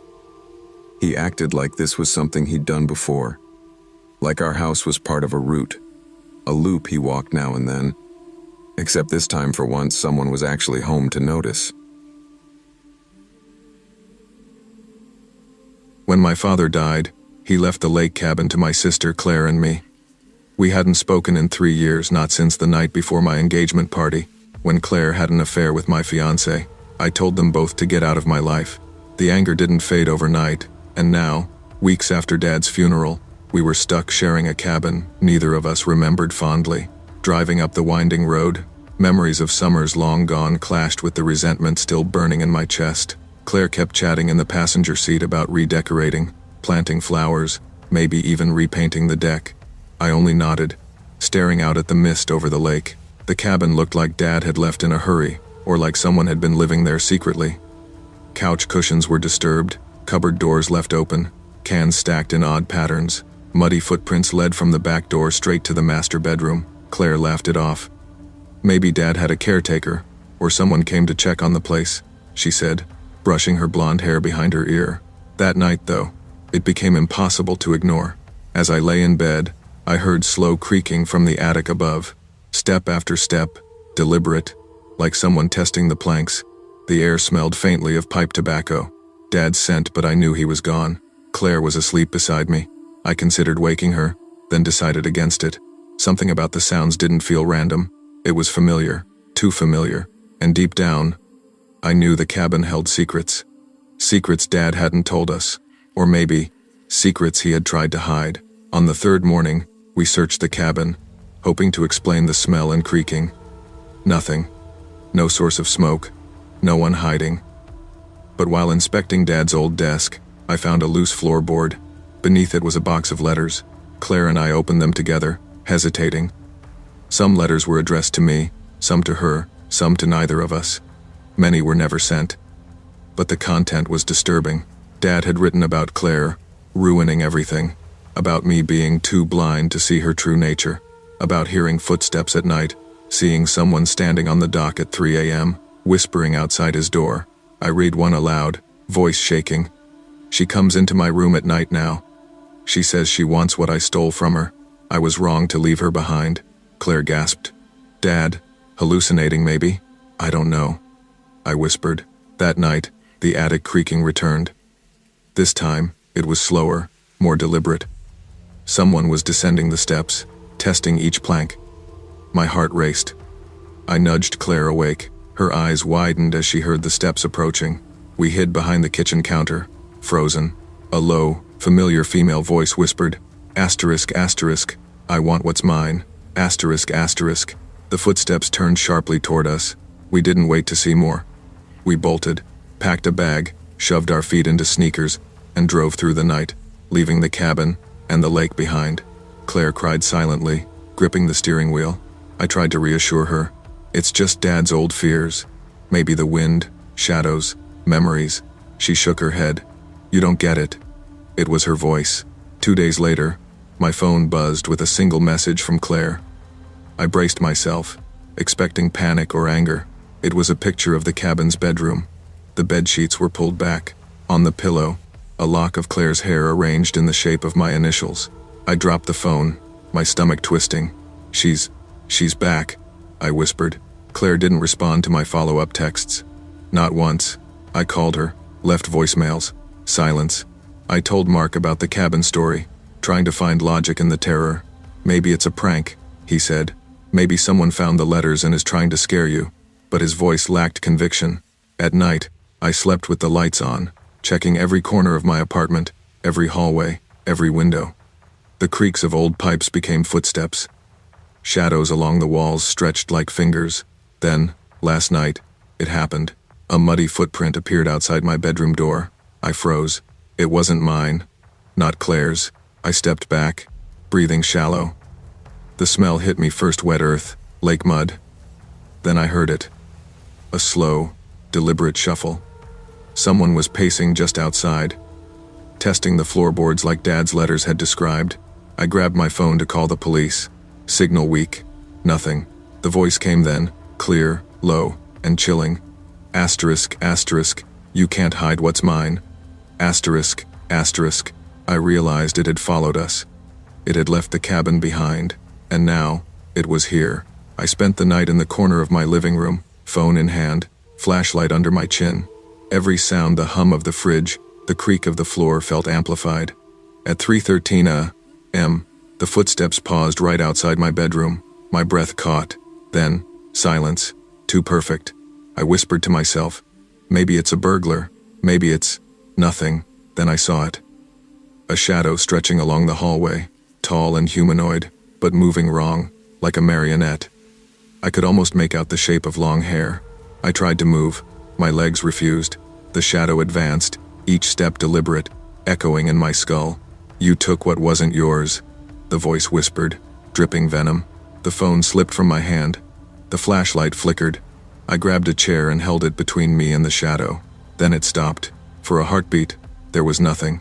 Then, a whisper from the corner. Asterisk, asterisk. I've always been here. Asterisk, asterisk. I scrambled to the door, flinging it open. The hallway was empty. Footprints in the mud led nowhere. I realized the terror wasn't supernatural. It wasn't magic. It wasn't Dad or Claire. It was something human, patient, observing, waiting, and it wasn't finished. I couldn't sleep for days. I stayed awake, lights on, doors locked, yet every shadow, every creak, made me jump. I avoided calling Claire. There was no answer, just silence. Her disappearance mirrored in the eerie presence that had followed us home. I researched the cabin, Dad's past, Claire's old friends. Nothing concrete, but one thing was clear. Someone had been in that cabin before us, hiding, waiting. Someone obsessed, someone meticulous enough to follow us across town. Last night, the muddy footprint returned, outside my bedroom door again. I opened it slowly. Nothing, just silence. Then I noticed a folded note on the floor. My handwriting, not mine. It read, asterisk, you can't protect what's mine. I've been patient long enough, asterisk. I realized the horror of the letters. Dad hadn't been paranoid. He had known, in his own way, that someone, or sometimes times, was watching, waiting, and now, it had a new target, me. I stayed awake the entire night, flashlight in hand, heart hammering. Every floorboard creak was deliberate, every shadow a threat. The moral hit me hard. Secrets aren't buried. Betrayal leaves echoes that can't be erased. My past, Claire's past, even Dad's mistakes, they all followed me here, tangible, alive. I know one day it will come for me fully. I just hope by then, I'm ready. Secrets left unspoken and betrayals hidden have a life of their own. They fester, follow, and demand reckoning, sometimes in ways that cannot be controlled. Truth and honesty are not just for closure, they are for survival. My name is Jasmine, but everyone in the neighborhood called me Miss J. At 15, house sitting for extra cash felt like a pretty good gig, especially on a Tuesday afternoon in July. The sun was pouring over the Halversons' manicured lawn, the scent of freshly cut grass hanging heavy in the air, and down the street, I could hear the rhythmic thwack of a tennis ball. The atmosphere was disarming, aggressively normal. I was watching 8-year-old twins, Max and Sam. Their mom, Mrs. Halverson, had called me around noon, apologizing profusely. "Jay, I am so sorry, but I have a last-minute emergency meeting with the school board. It's unavoidable. Can you cover until 7? I agreed immediately. More hours meant more money toward the used car I desperately wanted. She seemed rushed, maybe a little stressed, but nothing out of the ordinary. She gave the boys a quick hug, told me the pizza was already paid for, and sped off in her SUV. The boys and I were sprawled out in the family room, building some ridiculously complex Lego spaceship. Max was arguing with Sam about the placement of a fin when I heard it. A soft, metallic shh. It was the sound of the sliding patio door opening, followed by a quiet thud as it slid shut. "Did you guys invite anyone over?" I whispered, putting down my piece of Lego. Max shook his head, his eyes wide. Mom said no one was allowed. The Halversons were very strict about that. I told the boys to stay put and silent. I crept toward the hallway leading to the kitchen, my heart starting to pound not from fear of a ghost or a slasher, but from the sudden, jarring intrusion into our quiet afternoon. I figured it was a neighborhood kid, or maybe a thief. I peered around the corner of the banister, looking down into the kitchen. It wasn't a stranger. It was Mr. Lyle Halverson. Lyle Halverson was an imposing man, usually quiet and polite, a retired professor who always wore a blazer. But the man in the kitchen now was different. He was standing perfectly still, his back to me, and he was covered in blood. It was dried, rusty brown blood spatter on his shirt and across the back of his neck, but it wasn't gushing. He looked utterly calm, methodical, as though he were performing a tedious household chore. He wasn't rushing, wasn't looking for valuables, and wasn't making a sound. He simply walked to the kitchen window and slowly, deliberately, pulled the blind down. Swoosh. Then he moved to the deadbolt on the garage door, flipped the lock, and engaged the top security chain. Click. Clack. I pulled back from the banister, retreating silently until my back hit the wall. The true horror of the situation hit me. The emergency meeting was a lie. Something had happened, something violent given the blood, and Lyle was home, but he wasn't well. He was locking us in. I crept back to the family room. Max and Sam were still whispering, confused.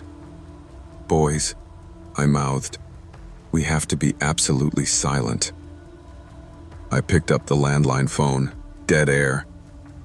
He must have cut the lines before coming inside, or maybe I was just praying that the storm had knocked out service. I checked my cell phone. No signal. The neighborhood security bubble had burst. We were trapped in a silent house with a man who knew every hiding spot and every creek. He believed he was saving his family from the outside world, and I was just an obstacle, or maybe tragically, part of the family he intended to save. Lyle had disappeared from the kitchen, and the entire house had fallen into an unnatural silence. We had retreated to the master bedroom upstairs, the one room with a door that had a small, old-fashioned bolt lock. It wouldn't hold him for long, but it gave us a moment. The boys were crying silently, and I held them close, trying to project a calm I didn't feel. "We have to get out," I whispered. "The windows. Can we open the windows?" The window was old, heavy, and painted shut. It took all my strength to shove it up just enough to create a gap. The cool breeze on my face was a jolt of reality. We were on the second floor. It was a rough drop, but not impossible if we could break the fall. The problem was getting to the window without being heard. Lyle knew this house intimately. I pictured him downstairs, the hammer I had briefly glimpsed tucked into his waistband, waiting patiently. I knew that the second-to-last step on the main staircase always squeaked, and the third floorboard outside the master bath always groaned. I moved first, pulling Sam after me. "Step lightly. Exactly where I step," I instructed. We navigated the obstacle course of the upstairs hall in slow motion. Creak. We froze. It wasn't the floorboard. It was the sound of a door opening downstairs, followed by a heavy padded thud from the landing. Lyle was now on the staircase. I pushed Sam and Max into the laundry room, which had a small window overlooking the roof of the garage. "Hide in here, under the linen basket. Don't make a sound no matter what you hear." I moved back toward the master bedroom, trying to draw him away from the boys. I stepped onto the infamous third floorboard. It gave a loud, agonizing groan. Too late. The floorboard had worked. It had bought me a moment. The methodical footsteps in the hall paused, then rerouted toward the master bedroom. I sprinted back into the room, slammed the door shut, and slid the bolt home. I didn't hide. I went straight for the window. I needed a distraction, something to make him believe I was still in the room. I snatched a heavy antique lamp off the nightstand and hurled it against the far wall. Crash! Almost immediately, the sound was followed by a heavy shoulder hitting the door. Bam! The old wooden frame groaned, and the bolt threatened to give. Bam! Again. The wood around the bolt cracked. I didn't have time to hesitate. I wrenched the window open wider, shoved the thick area rug underneath the sill to soften the edge, and looked out. The drop was 15 feet to a flower bed, but just beside the window was a thick, robust rose trellis climbing up the wall. I raced to the laundry room, pulling Sam and Max out. Quickly! Out the window! The trellis is right there! Max, being the braver twin, went first. I lowered him out, supporting his weight until his sneakers found purchase on the crossbars of the trellis. Go down fast. Keep going until your feet touch grass. Don't look back. Sam was next. He was crying and scared, but the sheer terror of the repeated BAM from the master bedroom was a powerful motivator. I lowered him too, watching until he was halfway down. I could hear the master bedroom door splintering behind me. I looked back. The door was buckling. Sam was almost at the bottom. Max was already running toward the neighbor's yard. Safety. They were safe. I had to go. I climbed onto the windowsill, my legs already dangling outside, searching for the trellis. I could hear the final, desperate cracking sound of the door frame giving way. I was halfway out when a piece of the door exploded inward, and I heard the heavy thud of the door hitting the wall. I froze, heart hammering. I hadn't looked back, but I knew he was there. I heard his breath, not frantic but slow and deep, right behind me. He wasn't rushing. He didn't need to. I was framed perfectly in the window, my back to him, one leg still inside the room. Leaving so soon, Miss J? His voice was a calm, low whisper, entirely devoid of anger or panic, which made it the most terrifying sound I had ever heard. I felt the sudden, chilling pressure of his finger on the back of my shoulder, the lightest touch imaginable. I turned my head just enough to see him. He was standing in the doorway, the shattered wood frame framing his figure. The hammer was now held loosely at his side, dripping slightly. His eyes were wide and focused, completely lost in his own reality. He had an expression of serene disappointment, like a father catching a child trying to sneak out after curfew. He raised his bloody hand to his own lips. His eyes held mine, conveying a warning that needed no words. He simply said, "Shh."